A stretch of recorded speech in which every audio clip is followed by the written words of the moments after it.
So Matthew F. asks, what's the symbolism of divination in the Bible? There's a double symbolism of divination. It has to do with actually this month's Patreon-only video, if you guys want to watch it, which is in some ways the kind of double symbolism of water, or the double symbolism of the left hand, maybe is also a way to understand it, the double symbolism of the place where things, the meaning of the logical, coherent meaning of something falls apart. It has to do with the symbolism of chance as well, like the symbolism of lots. So divination is both in some ways the highest and the lowest, is the best way to understand it. And so the Bible warns against divination, tells people that it's dangerous and it's prohibited in Scripture, but then also divination is the means by which, when it says in the Bible, God said this, it's some form of divination, either with the Urim and Thummim, I forget how they're pronounced, these stones that we don't even know exactly what they were. They were like throwing stones. They had to do maybe with the breastplate, these 12 stones that they manipulated somehow to be able to discern the will of God.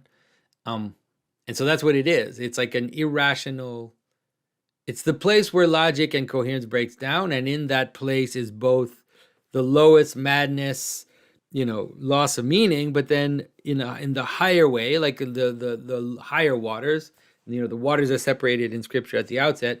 In the higher waters, you have a reflection of that, which is rather the manner in which God's revelation transcends coherent, logical means. And so you have interesting moments in Scripture. So, for example, the vestment that the priests wear, which has something to do with divination. Like I said, we're not exactly sure how it was used, but so this ephod has it seems like the stones were on the ephod, which is like this vestment which is placed on the priest. And there's also like this crazy scene when David is dancing before the Ark of the Covenant. He wears the ephod, but then so it's like a liturgical vestment that's related to divination, but in the Bible, in the book of Joshua, it says that Israel and Joshua played the whore with the ephod, like basically misused the ephod in order for dark purposes. And so, right, that's kind of how you have to understand divination. And it gets brought into, for example, the story of Joseph, who puts his cup in Benjamin's bag, and the cup is a cup of divination. And it's like, yeah, well, that's what Joseph is. Joseph is meaning that is preserved or found in the foreign land, right? He's the hidden meaning. He's dressed as an Egyptian. He's hiding in prison. He interprets dreams. He has all that kind of symbolism of divination. And you can see like the duality of Joseph all through the story, where it's like positive and negative, you could say, where he interprets the dreams, and then the cup holder gets taken into the castle, but the baker gets his head cut off. Two dreams, one which is the destruction of Egypt by these kind of plagues, and then the other one is the saving of Egypt. So it's like that's what divination in some ways is. And you can see that duality of divination is there also in Greek myths.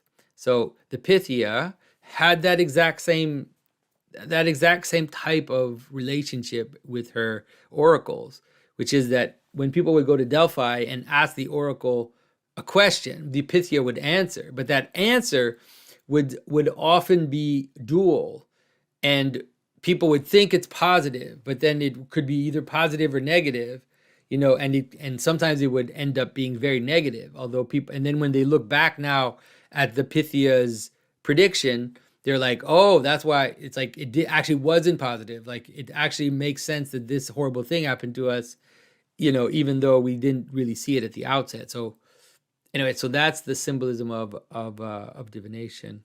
And so someone asked in the chat, are the waters above connected with the divine darkness? Yes, exactly. And so and it has to do with what we talked about before. Like, it had to do with what we talked about before in terms of the Mother of God and in terms of the Virgin and in terms of the feminine in general. It's like the feminine is that darkness, like that secret darkness, and it's both the low waters and the high waters, right? It's both the kind of the chaos tohu bohu, but also what Saint Ephrem refers to as the womb of God, like this mysterious idea of God, of the nature of divine nature, as transcending anything understandable. And so it's like that's the duality, and it's really important not to confuse the two. Like, it's very, very important not to confuse the two.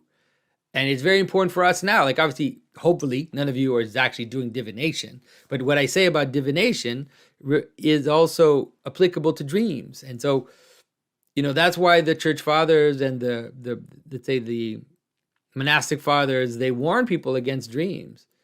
Because dreams in some ways have that dual nature, which is that they're both the place where all your passions are going to play out, and it's like chaos, and it can misinform you, and it has it's that dark divination.